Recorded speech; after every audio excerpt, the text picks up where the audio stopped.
Hello viewers, नमस्कार। आप सभी का पाथफाइंडर्स बाय अन अकेडमी यूट्यूब चैनल पर स्वागत है। टर्की की तरफ से खबर आ रहा है। खबर क्या आ रहा है कि टर्की नाराज है। नाराज किस बात से है? क्योंकि अमेरिका इंडिया को F-35 फाइटर जेट बेच रहा है। तो टर्की को क्या नाराजगी हो गई? टर्की को नाराजगी तो होनी थी, बिकॉज टर्की के छोटे भाई पाकिस्तान पिछले वीक खुद नाराज बैठा था कि अरे अरे अमेरिका, कैसे आप F-35 जैसे सोफिस्टिकेटेड फाइटर जेट इंडिया को बेच रहे हो? इससे साउथ एशिया की स्टेबिलिटी के ऊपर बहुत बड़ा खतरा आ जाएगा, वगैरह वगैरह। तो पाकिस्तान के बड़े भाई टर्की का भी क्रिटिसिज्म और अमेरिका के अगेंस्ट अटैक आना जायज था। अब दरअसल हुआ क्या? देखिए कि प्राइम मिनिस्टर मोदी जो हैं वो अमेरिका गए, व्हाइट हाउस गए, प्रेसिडेंट डोनाल्ड ट्रंप से मिले। सबसे सिग्निफिकेंट तो ये था कि अमेरिका में और चौथे लीडर जो डोनाल्ड ट्रंप से मिले वो प्राइम मिनिस्टर मोदी थे। That shows how much India is a priority for white house. और इसके बाद आपको पता है कि रिलेशनशिप में एक बहुत ही सिग्निफिकेंट जंप देखने को मिला, जहां पे प्राइम मिनिस्टर मोदी मागा और मीगा को मिला के mega partnership for 21st century की उन्होंने बात किया। लेकिन ये जो प्राइम मिनिस्टर मोदी की विजिट थी व्हाइट हाउस में, उसमें अगर कोई सबसे इंपॉर्टेंट आउटकम निकल के आया है तो वो है F-35 स्टेल्थ फाइटर जेट, जो अमेरिका एग्री किया है इंडिया को सप्लाई करने का, अगर इंडिया इंटरेस्टेड है तो ये F-35 फाइटर जेट का जो ऑफर अमेरिका ने क्या कर दिया इंडिया को, बहुत सारे कंट्री जो हैं वो बौखला गए, पैनिक में आ गए। इससे ये हो जाएगा, उससे वो हो जाएगा। तो अब बात आता है कि टर्की इतना बड़ा क्यों क्रिटिसिज्म कर रहा है। इसका रीजन ऑब्वियसली पहला तो यही है कि पाकिस्तान खुद आज पैनिक में है। आप देखिए कि ये पर्टिकुलर जब पूरी बैठक हुई उसके बाद पाकिस्तान ने क्या रिप्लाई किया। पाकिस्तान ने कहा कि ये अमेरिका जो है गलत किया है, F-35 स्टेल्थ फाइटर जेट आने से साउथ एशिया की स्टेबिलिटी खराब हो जाएगी। और इसीलिए एक्सपेक्टेड था कि पाकिस्तान के बाद अब और भी बहुत सारे कंट्रीज हैं, खासकर टर्की जो पाकिस्तान और का बहुत ही करीबी दोस्त है, इनफैक्ट करीबी मित्र है। तो इस तरीके से रिप्लाई टर्की का भी आना था। अब टर्की आखिरकार क्यों इस पर्टिकुलर डील से काफी ज्यादा खफा है और कहता है कि अमेरिका की ये हिपोक्रेसी है, इसको आज इस सेशन में हम लोग समझने का प्रयास करेंगे। बट आगे बढ़ने के पहले स्टूडेंट्स, आप सभी के लिए एक बहुत ही इंपॉर्टेंट इंफॉर्मेशन कि अन अकेडमी आईएएस जो है, आप में से जितने भी स्टूडेंट्स हैं जो इस समय एग्जामिनेशन की तैयारी कर रहे हैं, उनको सिलेबस समझने में दिक्कत आता है, तो उनके लिए previous year questions, current affair magazine जिससे आप अपने आप को अपडेटेड रख सकते हैं, और साथ ही साथ प्रीलिम्स मॉक टेस्ट जिससे आप अपने आप को एवेलुएट कर सकते हैं, ये तीनों चीज के पीडीएफ्स अब आपको अन अकेडमी आईएएस के द्वारा प्रोवाइड किया जा रहा है। They are updated, concise and absolutely free of cost. कहां पे मिलेंगे आपको ये मटेरियल? आपको हमारे डिस्क्रिप्शन बॉक्स पे जाना है, वहां पे एक लिंक दिया जाएगा, उस लिंक पर जाके आप इन सभी मटेरियल्स को डाउनलोड कर सकते हैं। अब देखिए टर्की ने क्या कहा। टर्की ने स्ट्रांगली ऑब्जेक्ट किया है ये ऑफर जो अमेरिका ने इंडिया को दिया है। टर्की के जो डिफेंस एक्सपर्ट हैं उन्होंने पब्लिकली कहा कि ये अमेरिका की डुप्लिसिटी, दोहरा चरित्र, दोहरा व्यवहार झलकाता है। क्यों भाई? तो देखते हैं। अमेरिका ने, आपको पता है, 2017 में डोनाल्ड ट्रंप के नेतृत्व में एक काटसा करके कानून लाया था, जिसमें यह कहा गया था कि कोई भी गवर्नमेंट अगर ईरान, रशिया और नॉर्थ कोरिया के साथ कोई सिग्निफिकेंट पार्टनरशिप करती है, जो कि अमेरिका की ये तीनों एडवर्सरीज हैं, तो उन कंट्री के ऊपर सैंक्शन लगा दिया जाएगा। तो ये काटसा करके कानून था, जिसके अंदर अगर आप रशिया से वेपन खरीद रहे हो या रशिया से तेल खरीद रहे हो या ईरान से तेल खरीद रहे हो, तो आपके ऊपर काटसा के अंदर सैंक्शन लगेगा। लेकिन एक बहुत बड़ी डेवलपमेंट आई थी 2022 में, जब अमेरिका की जो कांग्रेस है उसने इंडिया को वेवर दे दिया था, जब India S-400 missile defence system Russia से खरीदा था।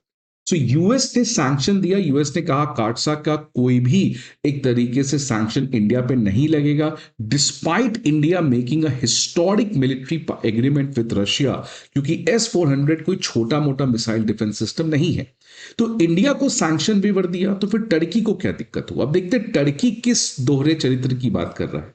टर्की भी S-400 रशिया से खरीदा, लेकिन टर्की को सैंक्शन वेवर नहीं दिया गया जो इंडिया को दिया गया, और इनफैक्ट टर्की के ऊपर सैंक्शंस लगा दिए गए काटसा के अंदर, जिसकी वजह से टर्की का 30 F-35 फाइटर जेट्स का इसने जो ऑर्डर दिया था उसको अमेरिका ने रद्द कर दिया।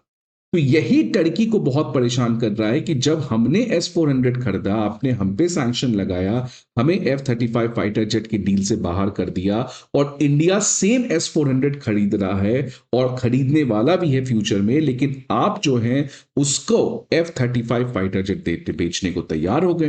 तो टर्की का कहना है कि ये क्या दोहरा बिहेवियर है आपका, इंडिया के प्रति कुछ और हमारे प्रति कुछ और। इसके अलावा टर्की के जितने भी एक्सपर्ट्स हैं, जो मिनिस्टर्स हैं, उन्होंने कहा कि ये यूएस की डबल स्टैंडर्ड है, और ये बताता है कि अमेरिका के लिए प्रिंसिपल्स नाम की कोई चीज नहीं है। अमेरिका को केवल जियो पॉलिटिक्स, जब तक उसको अपना फायदा होता है तब तक वो करता है। So it is all about Jio politics and favouritism. उस समय जब सोवियत को रोकना था तो नाटो को एक्सपैंड करने के लिए आपने टर्की को इंक्लूड किया, सारे फाइटर जेट्स प्रोवाइड किए। आज रशिया उतना आपके लिए बड़ा थ्रेट नहीं है जितना चाइना आपके लिए बड़ा थ्रेट है। तो आपकी अब जियो पॉलिटिक्स चेंज हो गई तो आपकी दोस्ती भी चेंज हो गई। तो ये तो सही बात है, इंटरनेशनल पॉलिटिक्स में कोई भी परमानेंट फ्रेंड और परमानेंट एनिमी तो होता नहीं है। So that doesn't matter. Turkey ने कहा कि आपने हमें F-35 फाइटर जेट इसलिए देने से मना किया था बिकॉज अगर हम S-400 रशिया की मिसाइल डिफेंस सिस्टम रखते तो उसके रेडार से F-35 का जो कैपेबिलिटीज है उसको ट्रैक किया जा सकता था, लेकिन अब ये सेम कंसर्न आपका कहां गया? राइट। जो टर्की का भी सवाल उठाना अमेरिका के प्रति जायज है, लेकिन टर्की क्यों भूल गया कि ये तो आम बात है, every country does the same thing. आपको इतना क्यों आज चिंता हो रहा है? जब सेम आप टर्की पाकिस्तान को इस तरीके से मदद करता है तब आपको कोई दिक्कत नहीं है। आज जब अमेरिका इंडिया को F-35 फाइटर जेट बेच रहा है तो आपको क्या दिक्कत हो गई? राइट। अब सवाल आता है कि आखिरकार अमेरिका ने इंडिया के ऊपर क्यों इस तरीके के सैंक्शंस को नहीं लगाया, और टर्की को इतना क्यों गुस्सा आ रहा है? बिकॉज टर्की देखिए क्या किया। 2024 का खबर है, टर्की ने कॉम्प्रहेंसिव बैन लगा दिया, कोई भी आर्म सेल इंडिया के साथ नहीं होगा। और ये तब हुआ जब टर्की के एर्डोगन पाकिस्तान के प्राइम मिनिस्टर से मिलते हैं और दोनों के बीच में खुफिया सीक्रेट डील होता है जिसके अंदर वो इंडिया को कंप्लीट बॉयकॉट करेंगे। और अब इंडिया को इतना बड़ा फाइटर जेट दिया जा रहा है तो टर्की पाकिस्तान वापस से बौखला चुके हैं। तो देखिए, सवाल आता है कि आखिरकार अमेरिका इतना कंसेशन इंडिया को दे क्यों रहा है? इसके आंसर जानने के लिए आपको एस जयशंकर जी, भारत के जो विदेश मंत्री हैं, इनके किताब द इंडिया वे में जाना पड़ेगा। द इंडिया वे के पेज नंबर 11 और पेज नंबर 39 में इसके बारे में काफी एलैबोरेट डिटेल किया है। एस जयशंकर जी कहें कि आज का जो दौर चल रहा है ये ट्रांजैक्शनल बाजार है। आज कोई प्रिंसिपल मोरालिटी इनकी कोई भी जगह नहीं है। आपको हम सेव देंगे, आप हमको संतरा दो, हम आपको सेव देंगे, आप हमको कुछ ना दो, इसकी कोई जगह ही नहीं है। आप देखिए डोनाल्ड ट्रंप क्या कह रहे हैं, रेसिप्रोसिटी की बात कर रहे हैं। तो इस ट्रांजैक्शनल बाजार में जहां पे कोई मॉरलिटी की जगह नहीं है, कोई एथिक्स की जगह नहीं है, सब अपना अपना इंटरेस्ट कर रहे हैं, तो इंडिया को भी ऐसे वर्ल्ड ऑर्डर में अपना इंटरेस्ट मैक्सिमाइज करना चाहिए। और खासकर आज के दौर में जहां पे इतने सारे ग्लोबल कॉन्ट्रडिक्शंस हैं, और इन ग्लोबल कॉन्ट्रडिक्शंस को इंडिया को यूज करना चाहिए अपने फायदे में, सो दैट इंडिया अपना नेशनल इंटरेस्ट और ज्यादा ऑप्टिमाइज कर सकता है। बेसिकली यहां पे एस जयशंकर कह रहे हैं जो एक नया कोल्ड वॉर आ रहा है यूएस और चाइना के बीच में। अब देखिए ये दोनों आपस में कॉन्फ्लिक्ट में है। इंडिया यहां पे है, रशिया यहां पे है। इंडिया ने रशिया से S-400 खरीदा। अमेरिका को इंडिया के ऊपर कायदे से सैंक्शन लगाना चाहिए था, बट अमेरिका को भी तो पता है ये S-400 हमने खरीदा किसके लिए, हमने तो चाइना के लिए खरीदा है। तो अमेरिका ने इंडिया को सैंक्शन नहीं लगाया। सिमिलरली चाइना को पता है कि इंडिया जो है आज वो अमेरिका के साथ काफी क्लोज पार्टनरशिप कर रहा है, लेकिन चाइना को भी पता है कि अगर इंडिया का कभी दिमाग सड़ फिरे और इंडिया चाइना के सामानों को आने से ब्लॉक कर दे, तो चाइना जिसकी इकोनॉमी बहुत ज्यादा इंटरकनेक्टेड है, इनफैक्ट इंडिया की जो इतनी बड़ी मार्केट है 140 करोड़ की, वो कैसे चाइना खोएगा? बिकॉज अगर चाइना की इकोनॉमी कोलैप्स करती है तो शी जिनपिंग की लेजिटिमेसी खत्म हो जाएगी। तो चाइना भी इंडिया के साथ इकोनॉमिक पार्टनरशिप करना चाहता है। रशिया देखिए, रशिया और चाइना आज बहुत करीबी दोस्त हैं, but Russia China cold war के समय खुद दुश्मन हुआ करते थे। तो रशिया को भी पता है कि हमारी दोस्ती चाइना के साथ एक पॉइंट के बाद नहीं बढ़ सकती है, और इनफैक्ट रशिया अगर चाइना को बैलेंस करना चाहता है तो अगेन उसको इंडिया चाहिए।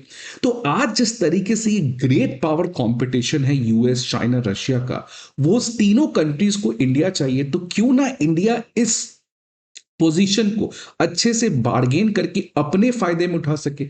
इसी बात किया है एस जयशंकर जी ने अपनी किताब में। इन्हीं ग्लोबल कॉन्ट्रडिक्शंस को कैसे इंडिया स्मार्टली अपने इंटरेस्ट के लिए फायदे में उठा सकता है, ये बहुत बड़ी बात है। तो इसी कॉन्ट्रडिक्शन का ये नतीजा है कि अमेरिका जो है वो इंडिया को इतने बड़े ऑफर कर रहा है, डिस्पाइट द फैक्ट कि इंडिया रशिया से S-400 खरीदा, डिस्पाइट द फैक्ट दैट पूरे रशिया यूक्रेन वॉर में इंडिया जो है रशिया से तेल खरीदा।